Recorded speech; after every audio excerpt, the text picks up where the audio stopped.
Virgin Galactic sees the value in flying researchers to suborbital space, and so should you.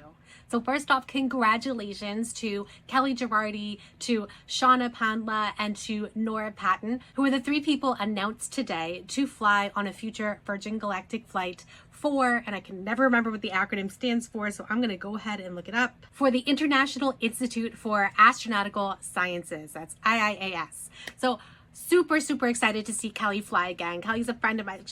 I know all three of them online. They're online friends of mine. And I'm really excited to see Kellie fly again. She flew successfully last year on a flight with Virgin Galactic along with Alan Stern.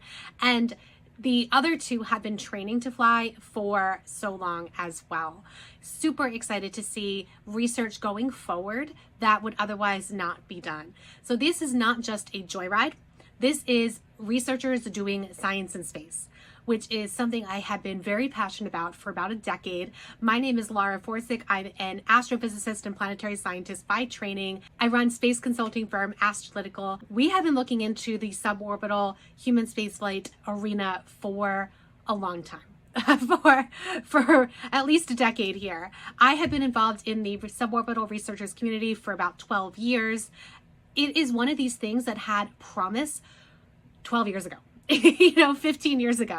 It was something that we saw as a real potential possibility, but did not become a reality until the past couple of years, when we started to see some of our customers fly. And that way, customers could be researchers sponsored by research organizations such as IIAS, such as SWRI, which is Southwest Research Institute, that is Alan Stern's employer, such as other organizations out there that are flying for research purposes, government organizations, government space agencies, and universities. There was an announcement made recently that Rob Furl of University of Florida, another colleague of mine, he is going to be flying, which is absolutely fantastic because he and Annalisa Paul do some fantastic work at UF on plant science in microgravity. Why do you want to fly research on suborbital flights rather than research in orbital flights? Well, of course you want both. The initial concept was that these suborbital flights would happen with a much higher cadence and a lower price point than orbital space flights. So with an orbital space flight, traditionally speaking, they can take years for your flight to be ready. You can go into training and then like 2, 3, 5 years later, you can finally get your flight. I think some NASA astronauts, they waited like 10 years or more to get their first initial flights. The idea was for customers, for non-government, astronauts, they would be able to train and get to space more quickly with suborbital spaceflight. That was the idea back, a decade ago, when we thought that there would be a whole lot more suborbital spaceflight happening. But the two main providers, that's Virgin Galactic and Blue Origin, have been really slow to take off. Blue Origin has had some really great successes with uncrewed missions. So they've actually launched quite a few uncrewed research science payloads, science missions.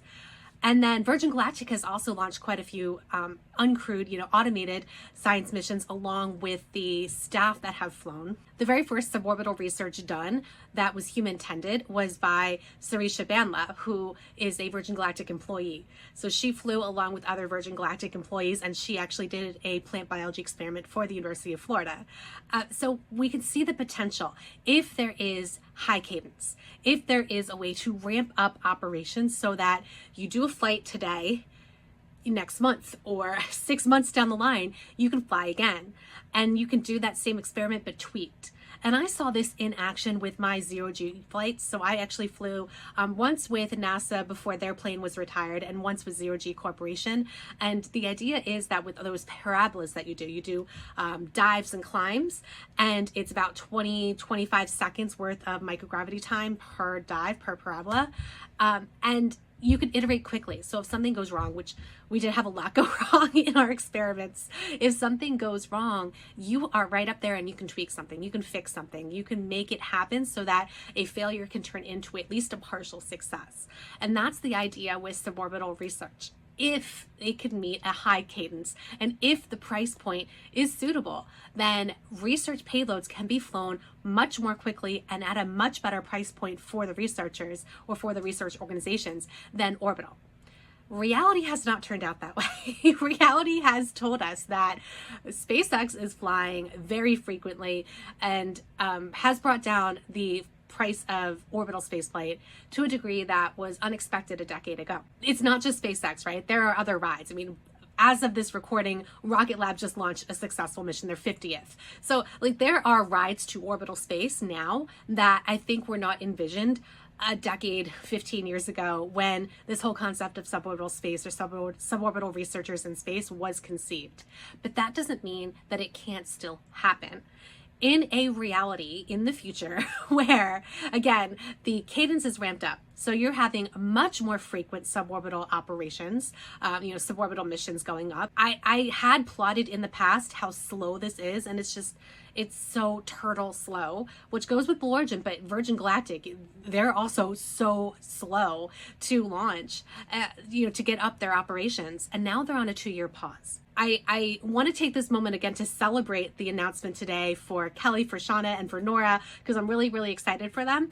But I also just released a video, which I will link above, about how I actually don't think Virgin Galactic is going to be able to get much launches going at all with their Delta class missions. So that is what the announcement was today, was that those 3 individuals are going to be flying on the new Delta suborbital craft that Virgin Galactic is building, that they hope to have operational for customers by 2026.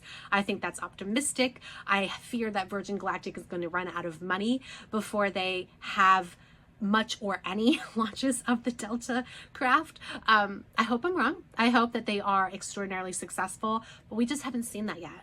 We have not seen Virgin Galactic be extraordinarily successful in the almost 20 years that Virgin Galactic has existed. Blue Origin has also been slow, and of course, the turtle, and that is kind of their theme. But at the same time, they have this backload of customers and interest, the research side and the paying high wealth individual side, where they probably could be going a little faster too. They had that incident, an uncrewed vehicle, New Shepard vehicle, did have an incident that slowed them down for over a year, but now they're launching again, and we just don't see that rapid pace happening. So on the one hand, me as a space fan, as a supporter of those 3 women, as a friend, as a colleague, I really want them to fly. On the other hand is me as the space analyst saying Virgin Galactic is not doing great.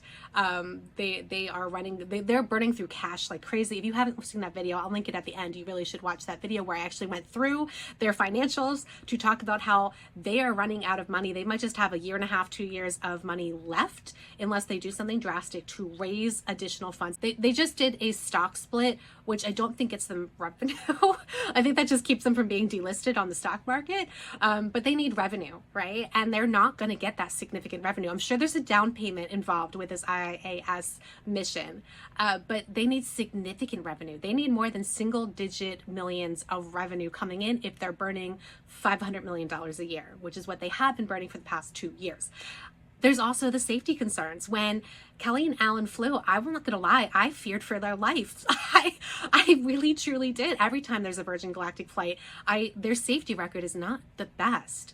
And their track record in terms of transparency is also not the best. So while I will continue to root for Virgin Galactic, I actually don't have a whole lot of faith in them. Like, I would not fly with Virgin Galactic with their current track record. So there's the safety aspect to be concerned about too.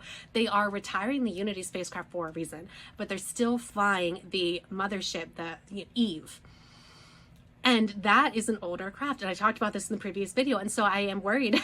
I'm worried for my 3 friends, making sure that they not only fly this mission successfully, but they fly it and come back alive.